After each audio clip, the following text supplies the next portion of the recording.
We welcome you, President Riggs. Thank you so much for being with us to deliver the 2010 Convocation Address.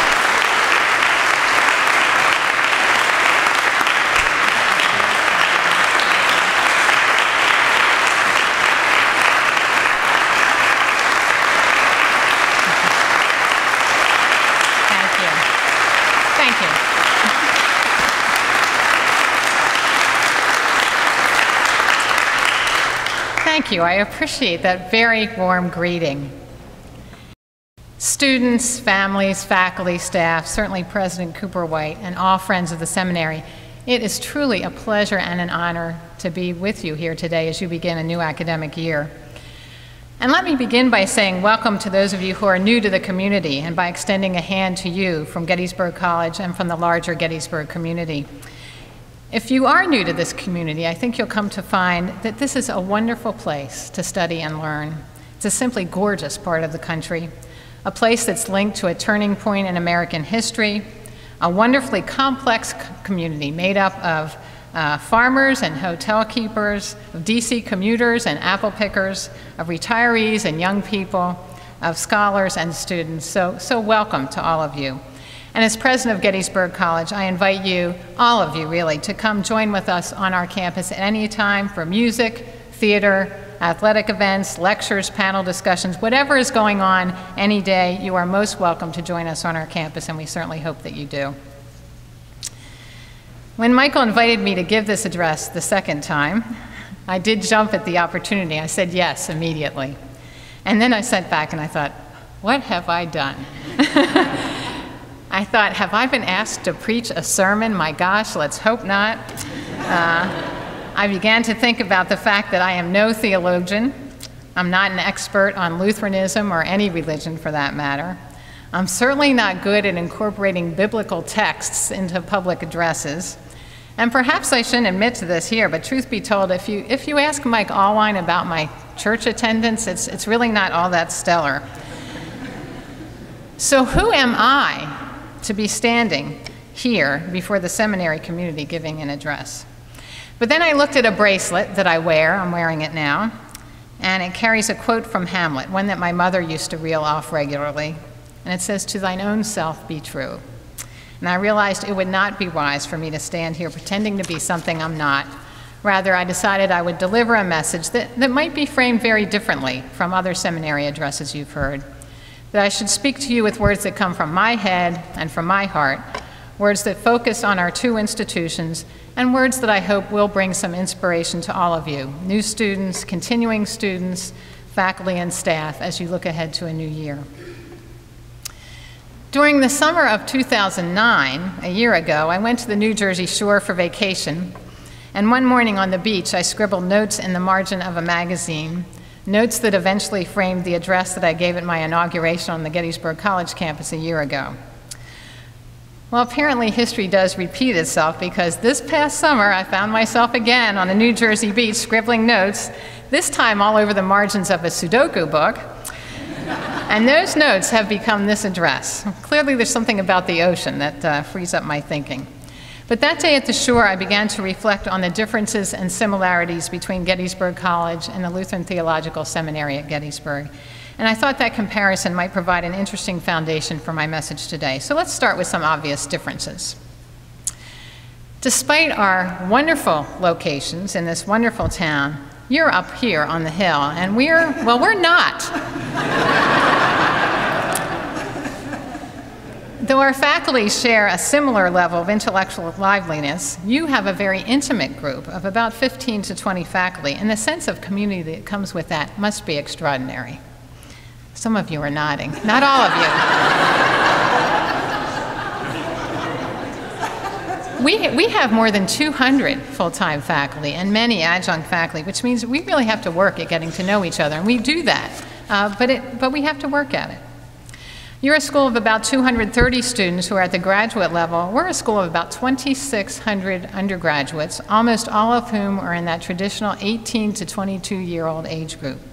I could be wrong, but I dare say that Gettysburg College students attract a little more attention, particularly on Friday and Saturday nights, than you seminary students do. Here at the seminary, students are prepared for faithful discipleship. At the college, we prepare students for effective citizenship and leadership. Now, those appear to be quite different missions, but I'm going to return to that in just a bit. The point is that there are some clear differences between our institutions, no question about it, but as I thought longer, I began to see that the similarities vastly outweigh the differences. So let's focus on the similarities. The seminary and the college are both institutions of higher learning, obviously, with amazing similarities related to their founding in early years, as Michael just pointed out. It is truly extraordinary that both of our institutions were founded by Lutheran theologian Samuel Simon Schmucker. I love that name, by the way. It's a great name, and no one else can claim it. The college and the seminary both had original locations at the same Gettysburg address, 68 West High Street. In fact, the college moved there as the seminary moved out here to the Hill. Both of our institutions bore witness to the Battle of Gettysburg. In fact, flagship buildings on both of our campuses were occupied by Union and Confederate troops, and their cupolas were used as lookout posts atop Schmucker Hall here and Pennsylvania Hall on our campus. Like most large buildings in town, these two edifices also served as hospitals following the battle, providing a place to tend to the wounded and the dead. And interestingly, both of these buildings were also known as Old Dorm. Given our common founder, it's perhaps not surprising that we both have Schmucker Halls on our campuses. Our Schmucker Hall houses our conservatory program, our art gallery, and components of our visual arts program. Your Schmucker Hall provides a home for the Adams County Historical Society. And I have to say, your initiative to renovate that building will provide a tremendous historic interpretive opportunity for the public. Perfectly timed with the 150th anniversary of the Battle of Gettysburg. I congratulate you on this initiative. It is a wonderful thing you're doing. Personnel in the form of faculty and students easily flowed between the seminary and the college in the early days. For example, the first president of the college, Charles Krauth, was on the faculty of the college as well as the seminary. After 16 years, he resigned his college presidency to become professor of biblical philology and ecclesiastical history at the seminary, a position he held until his death in 1867. I'm pretty sure that's not my fate.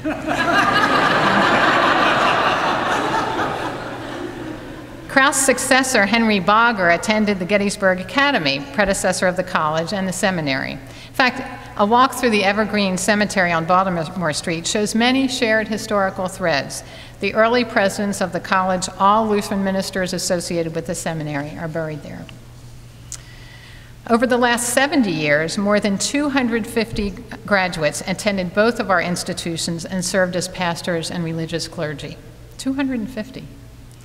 Earlier today, we actually, as Michael said, had a special reception for some of them, but just to give you a little flavor, retired bishops Carol Hendricks and Guy Edmiston attended both of our institutions, as did current Christ Church pastor Steve Herr. Of course, one of your very recent graduates, Jean LeGros, who was recognized earlier, graduated from the college and is now employed here in a capacity similar to what she did in recent years at the college. And I feel certain I could go on with areas in which we have intersected historically or intersect currently, areas of overlap and similarity. But let me move to something more substantive. What about mission? Is there a similarity between our missions? On the surface, our missions might seem to be quite different.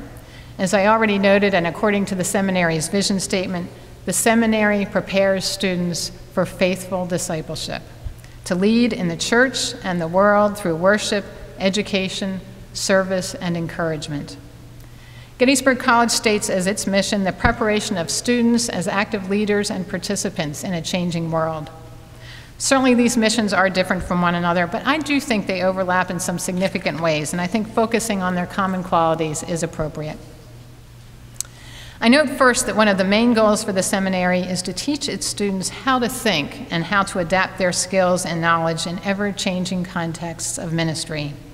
There's a clear focus on lifelong learning.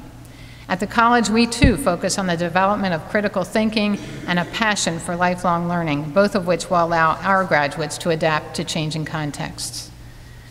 Both institutions focus on preparing leaders. Now, there are all kinds of connotations associated with leadership, and we know that not all of them are good.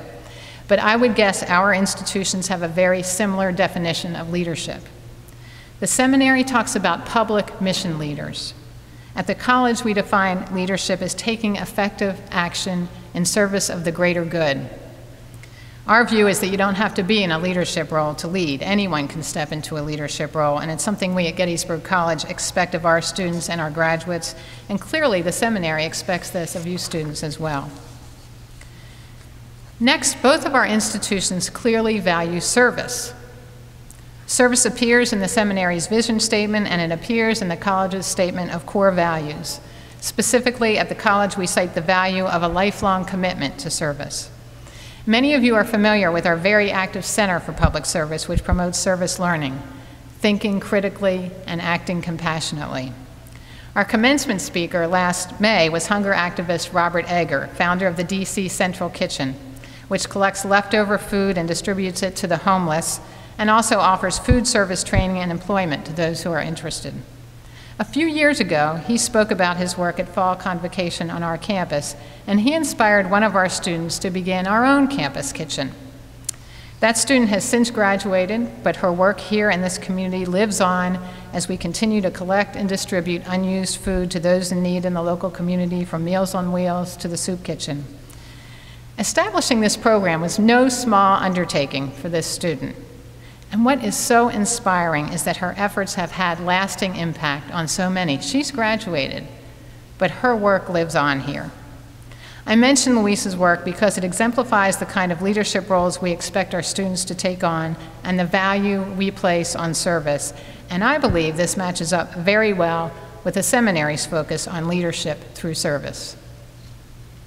Another point of similarity relates to another of the college's core values, the worth and dignity of all people, a value that I am certain is shared by our colleagues here on the Hill. Related to that is the value we place on having a free and open marketplace of ideas and the exploration of the ethical and spiritual dimensions of those ideas. Both of our institutions value debate and reflection and a respect for a diversity of perspectives. I believe that creating and maintaining that kind of environment requires a high level of integrity. Now, integrity is one of those words that's hard to define, but you know it when you see it, and you know it when it's lacking. I think of integrity as a blend of honesty, sincerity, and respect, and it's something that we talk about regularly with our students. With integrity comes a sense of trust. And in an environment that is inclusive and welcomes those who come from a variety of backgrounds with a multiplicity of perspectives, a high level of integrity is just essential. While we celebrate and welcome diversity, there's no question that diversity also creates tension. We don't all see things the same way. We bring different experiences to bear on how we approach intellectual and social issues.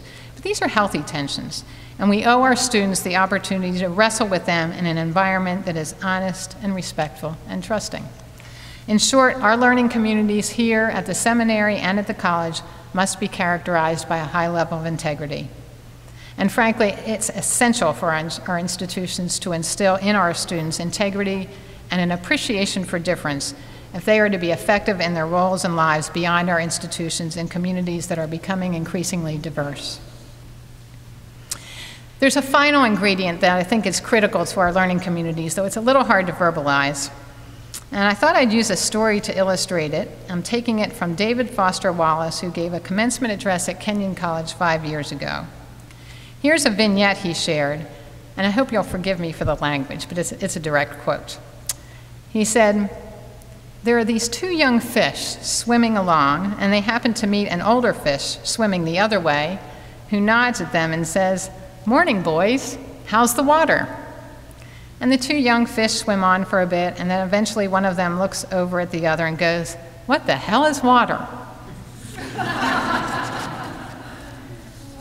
Of course, the point is that some of the most obvious things are hard to see, that we live with realities that we don't even notice, let alone question. I'd suggest that a good deal of the education here and down the Hill is about helping students to think about the everyday things, to be acutely aware of what's going on around us, to face the difficult issues head on. Things don't have to stay the same. There's the opportunity for positive change, but it's difficult to change if you don't have a clear consciousness of the reality you want to change. You need to see the water. So students, you might not have noticed, but I've just laid out a series of expectations that I would think your faculty have of you. These are expectations that go well beyond the specific classes that you take and the papers that you write, and they dovetail with your responsibility for faithful discipleship. These expectations include the development of adaptive thinking skills and an ability and desire for lifelong learning, a lifelong commitment to service, and an ability to take action in service of the greater good, an appreciation for the worth and dignity of others, and the development of relationships that are marked by integrity, and a raised consciousness of what's going on in the world around you. All of us have an obligation to focus on life before death, to support each other, to make the world a better place, sometimes with an everyday act of kindness that will positively affect another individual, sometimes with actions that will have longer-term impact and will change the future for many. We live in a world of complexity, a world that can bring us wonderful surprises, but also its share of bleak moments. We have witnessed horrific, heartbreaking events in our lifetimes. 9/11, war in the Mideast, school shootings, the BP oil spill, ethnic cleansing in Kosovo and Darfur, the earthquake in Haiti. On the Gettysburg College campus less than a year and a half ago, a homicide. I remember thinking over and over again, how could this have happened? How could this have happened right here on our campus? I don't have any answers to that question. I haven't heard any answers that I can really buy. In a world that sometimes seems a little dark, sometimes very dark, we might want to just turn it off, to deny the terrible things, to close our eyes and ignore the water we're in. In those dark moments, many will be strengthened by their faith and will be buoyed by their belief in God. But I would suggest that many of us also look to you students with hope. What gives me hope is that I believe your experiences at our two institutions will prepare you to take notice of the water we're in, to feel the call to action, and to be effective in answering that call. Last year, our student orientation coordinator selected a quote for the shirts that were given to our orientation leaders. It's a Margaret Mead quote that some of you may have heard, and one that I believe with all of my heart. She said, "Never doubt that a small group of thoughtful, committed citizens can change the world. Indeed, it's the only thing that ever has." Students, I believe in your ability to change the world, and I'm certain that your faculty share my belief.